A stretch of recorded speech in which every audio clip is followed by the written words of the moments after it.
उपस्थित सर्व शिवसैनिक बांधवांनो आणि भगिनींनो,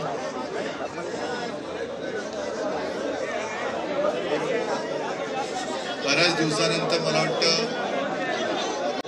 संभाजीनगरच्या कार्यकर्त्यांशी मी बोलतोय. आता तुम्ही इकडे बसा, एक मिनिट तुम्ही बसा.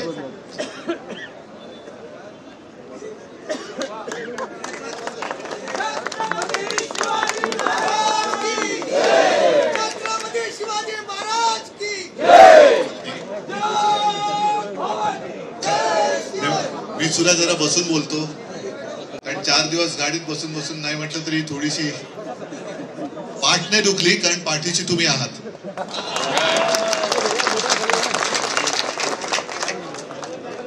मध्ये आपला मोर्चा झाला तेव्हा तर आलोच होतो,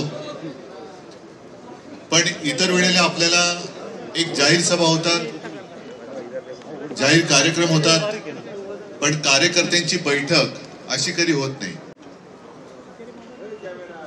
मला वाटतं गेल्याच आठवड्यामध्ये आपण सर्वांनी पाहिलं असेल की मुंबईमध्ये शिवसेनेच्या फक्त उपशाखा प्रमुखांचा, उपविभाग प्रमुखांचा आणि उपशाखा प्रमुख होते, यांची बैठक बोलवायची ठरवली तर एक छोटा मेळावा झाला. कारण जवळपास 7 ते 8 हजार आपले फक्त उपशाखा प्रमुखच आहेत. हे तुम्हाला मी का सांगतोय की शहर म्हटल्यानंतर खैरे साहेब, तुम्ही, अंबादासजी, तुम्ही आणि तुम्ही सगळ्यांनीच जो उत्साह दाखवलाय आणि मला तुम्ही वचन दिलंय की महापालिका आपण जिंकणारच. आता ही जिंकणार म्हटल्यानंतर पहिला उत्साह पाहिजे, पहिला आत्मविश्वास पाहिजे, आणि आत्मविश्वास असल्यानंतर मांडणी पाहिजे. ती मांडणी पहिली नीट करा. आज बरं वाटलं, जरा काही नवे काही जुने, अगदी सुभाष पण परत आलेले आहेत, त्यांचं सुद्धा आपण मध्ये स्वागत केलं. त्यांच्यावरती आता परत जबाबदारी टाकलेली आहे. राजकारण म्हटल्यानंतर येणं जाणं सुरू असतं. गेल्या विधानसभेमध्ये आता खैरे साहेब तुम्ही जे बोललात, जिंकण्यासाठी थोड्याफार गोष्टी इकडे तिकडे कराव्या लागतात, पण आता मात्र मी तुम्हाला सांगेन की आता जास्त आयातीवरती लक्ष देऊ नका, निर्यात होऊ देऊ नका, आणि आपला जो कणखर शिवसैनिक आहे, मग तो महिला असेल पुरुष असेल, त्यांना संधी द्या.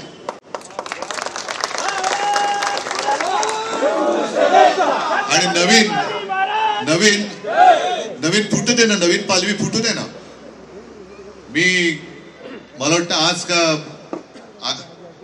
काल, म्हणजे आता एवढ्या बैठका झाल्यात, कुठे काय बोललो, एखादं आजच ज्या झाडाखाली बैठक होती, मोठा प्रचंड वृक्ष होता, मग मला तिथल्या पदाधिकाऱ्यांनी सांगितले की साहेब, हा किमान 100 वर्षाचा वृक्ष आहे, हा पाटोड्याला. तर मी बघत बसलो, आणि नंतर माझ्या लक्षात आलं की अरे, 100 वर्षात ह्या वृक्षाने किती उन्हाळे पावसाळे पाहिले असतील, किती वेळेला ह्याची पानं झडली असतील, पण प्रत्येक वेळेला पानं झडली तरी नवीन कोंब फुटतात. ह्याचं कारण पानं, पण मी नेहमी सांगतो ना, सडलेली पानं ही झडलीच पाहिजे.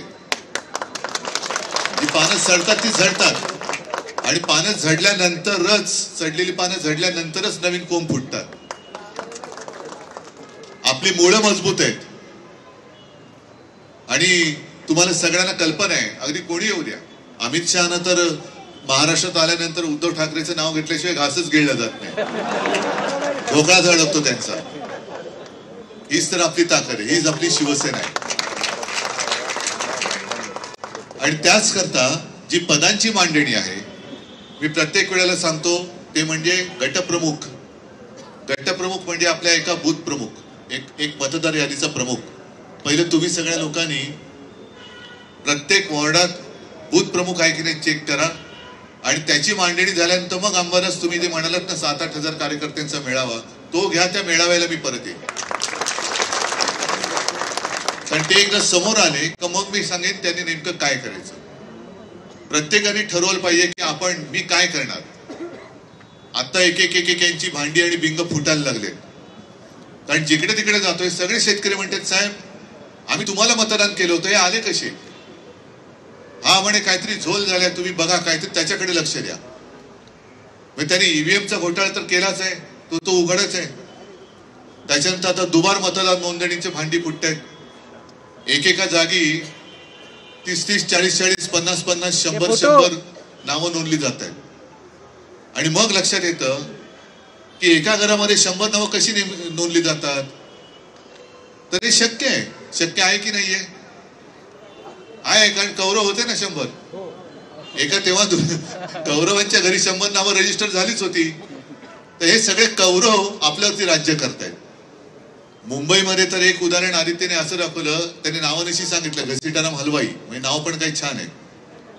दुकानाचा पत्ता म्हणजे पत्ता दुकानाचा, आणि तिकडे गेल्यानंतर दुकान बेपत्ता, म्हणजे काहीच नाहीये तिकडे, काही नाहीच आहे, पण तरी नावं रजिस्टर झाले. आता ही नावं शोधायची कोणी? प्रत्येकाने एक जर का काम केलं, खैरे साहेब तुम्ही आता जे सांगितलं की उद्यापासून दौरे सुरू करा, म्हणजे काय करायचं ते तुम्हाला मी सांगतो. प्रत्येकाने आपापल्या विभागातली मतदार यादी ही पहिली मागून घ्या. आता मला वाटतं काही दिवसामध्ये ती महापालिकेची जाहीर होईल, मग त्याच्यावरती सूचना, हरकती, या सगळ्या गोष्टी जाहीर होतील. शहरामध्ये पहिले या गोष्टीकडे लक्ष द्या की मतदार यादीमध्ये घरोघरी जाऊन तोच मतदार राहतोय की नाही हे चेक करा. कारण आपल्या देशामध्ये एक असं उदाहरण दाखवलं परवा राहुल गांधींनी, एका महिलेचं 22 ठिकाणी मतदार नोंदणी केलेली आहे, आणि मला वाटतं ती महिला संभाजीनगरचीच आहे.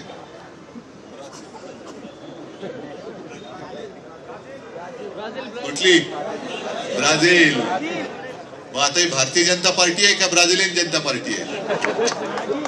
भाई यांना काय आत्मविश्वास नाहीये.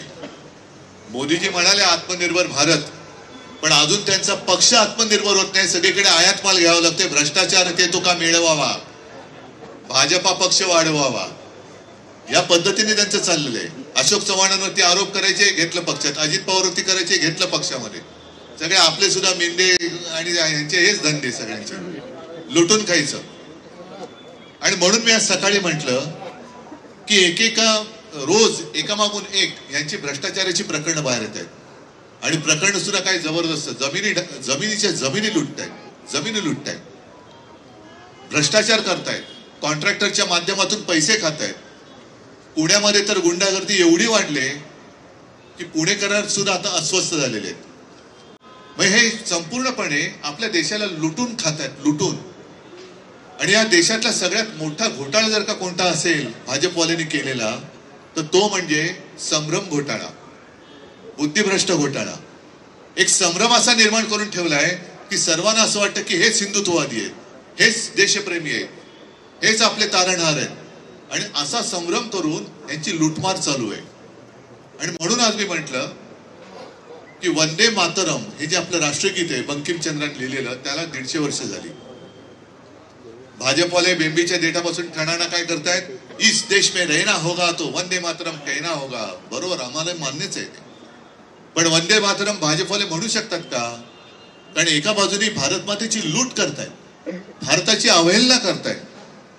ते सगळं पहलगाम प्रकरण झाल्यानंतर सुद्धा सैन्य आपलं घुसत होतं, त्यांना थांबवलं यांनी. आणि ज्या देशाने आपल्या देशामध्ये अतिरेकी घुसवले, त्यांच्याबरोबर केवळ आणि केवळ अमित शहाच्या पोरांचा हट्ट म्हणून पाकिस्तान बरोबर क्रिकेट खेळले. मग कुठे माझा देश, कुठे माझी भारत माता? भारत माता म्हणजे आहे कुठे? कोण आहे भारत माता? आज शेतकरी आक्रोश करतोय, आपत्ती आले, पण आमचे मुख्यमंत्री हे बिहारमध्ये प्रचाराला जातात. या सगळ्या गोष्टी बघितल्यानंतर खरोखर भारतीय जनता पक्षाला वंदे मातरम म्हणण्याचा अधिकार आहे का? कोणत्या तोंडाने वंदे मातरम म्हणणार? ज्यांच्यावरती देशद्रोह्यांचे साथीदार म्हणून आरोप केले त्यांना सुद्धा तुम्ही त्यांच्या मांडीला मांडी लावून बसताय. मग उद्या काही जण म्हणतात उद्या दाऊद इब्राहिम सुद्धा आला तरी त्याच्यावरती गोमूत्र शिंपडून त्याला पक्षामध्ये घेतील. आणि हिंदुत्वाचा ठेका काय फक्त भाजपने नाही घेतलेला आहे. मी तर त्यांना काही आव्हान देतोय की जर भाजपा खरंच हिंदुत्ववादी असेल ना आणि आम्हाला हिंदुत्व स्वीकारण्याचा प्रयत्न करत असतील तर आधी त्यांच्या फडक्यावरचा त्यांनी हिरवा रंग काढून दाखवावा. त्यांनी आपली शिवसेना का फोडली? कारण आपला भगवा जो डौलदारपणाने फडकतोय त्याला कुठेतरी डाग लावायचा. आणि म्हणून मी सगळ्यांना सांगतोय की आपल्या भगव्यावरती, आपला भगवा भगवाच आहे, तो छत्रपती शिवाजी महाराजांचा भगवा आहे, हिंदुत्वाचा भगवा आहे. त्याच्यावरती निशाणी छापू नका, निशाणी वेगळी छापा. कारण भाजपचा तोच एक धंदा आहे, भगव्यामध्ये फूट, ह्याचा भगवा वेगळा, त्याचा भगवा वेगळा, ह्याचा भगवा वेगळा. नाही, भगवा हा भगवाच आहे, भगवा हा एकच आहे.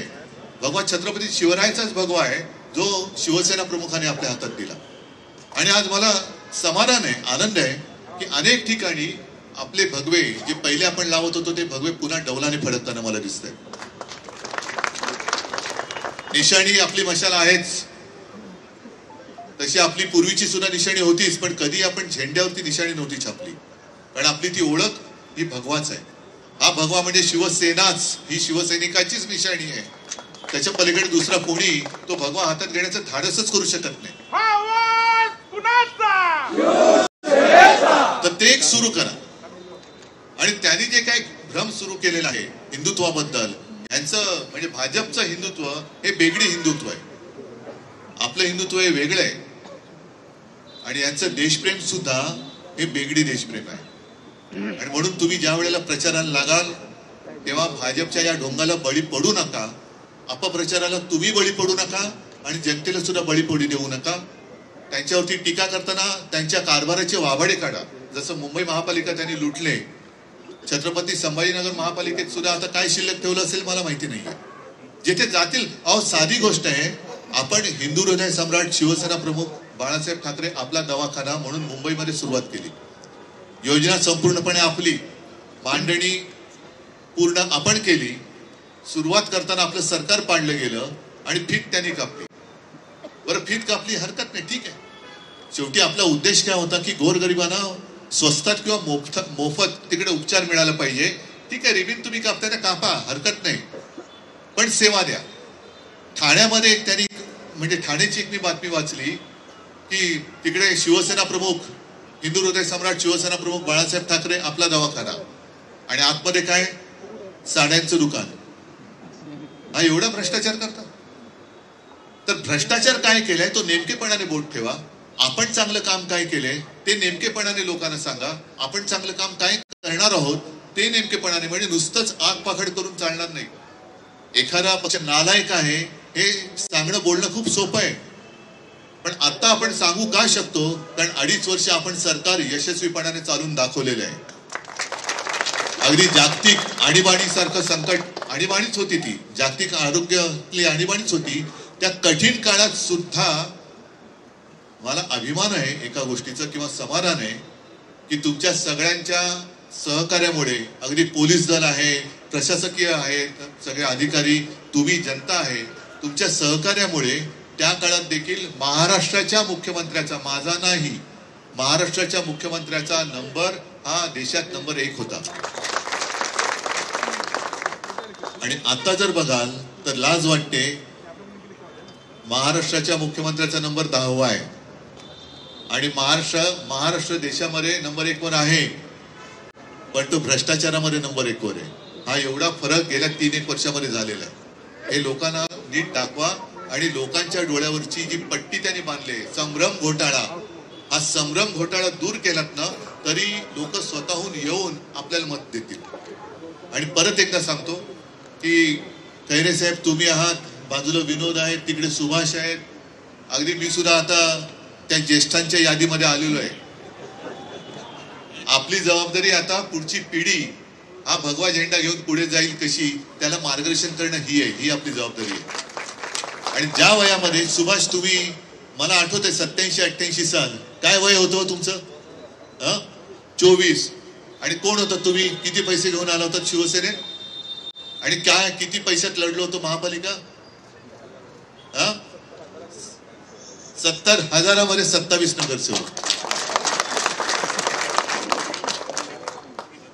3,000 मध्ये खैरे साहेब गोलमंडी ऑर्डर जिंकलो. आहे ना, लोक देतात की नाही पैशाला? लोक सगळेच काही लोक गद्दार नसतात, सगळीच लोक लाचार नसतात. आता उलट संधी आहे. मी नेहमी संकटामध्ये संधी शोधणारा माणूस आहे. जेवढं संकट मोठं तेवढी संधी मोठी. आता सगळे तिकडे जात आहेत आणि महाराष्ट्र आज देखील आपल्याकडे आशेने आणि अपेक्षेने बघतोय, कारण महाराष्ट्राला फक्त आणि फक्त आशा ही आपल्यासाठी आपल्यावरती आहे. कारण ही लोक गेलेले नाही. तुम्ही पण जाऊ शकत होतात ना. तुम्हाला सुद्धा तिकडे गेल्यानंतर पोट कल्याण झालं असतं की नाही? मग नाही गेलात. लोक परीक्षा बघतायत, कोण आहे विकाऊ, कोण आहेत आणि टिकाऊ कोण आहेत. विकाऊ जाऊ देत, विकले, त्यांचा भाव 50 टक्के आणि सगळं ठरलेलं आहे. त्यांच्यावरती आता सारखं बोलण्याची गरज नाही. आपली निष्ठा ही महाराष्ट्राच्या मातीशी आणि महाराष्ट्राच्या मातेशी आहे. हे ज्या दिवशी लोकांना आपण पटवून देण्यात यशस्वी होऊ, त्यावेळेला या सगळ्या माता आणि महाराष्ट्राची माती आपल्याला भरभरून आशीर्वाद दिल्याशिवाय राहणार नाही. असो, एकदा बोलायला लागलं तर मग थांबता नाही येणार. पण मला परत आता मुंबईला जायचं आहे. तुम्ही लवकरात लवकर गटप्रमुख एकदा नेमा आणि त्यांच्या मेळाव्याला मी परत एकदा आल्याशिवाय राहणार नाही. धन्यवाद. जय हिंद. उद्धवजी ठाकरे आणि सर्व नेत्यांचं, आपल्या सगळ्या पदाधिकाऱ्यांचं या ठिकाणी मी आभार व्यक्त करतो. कृपया शांतता राखा. गोशाळेच्या वतीनं या ठिकाणी साहेबांचं स्वागत करण्यात येत आहे.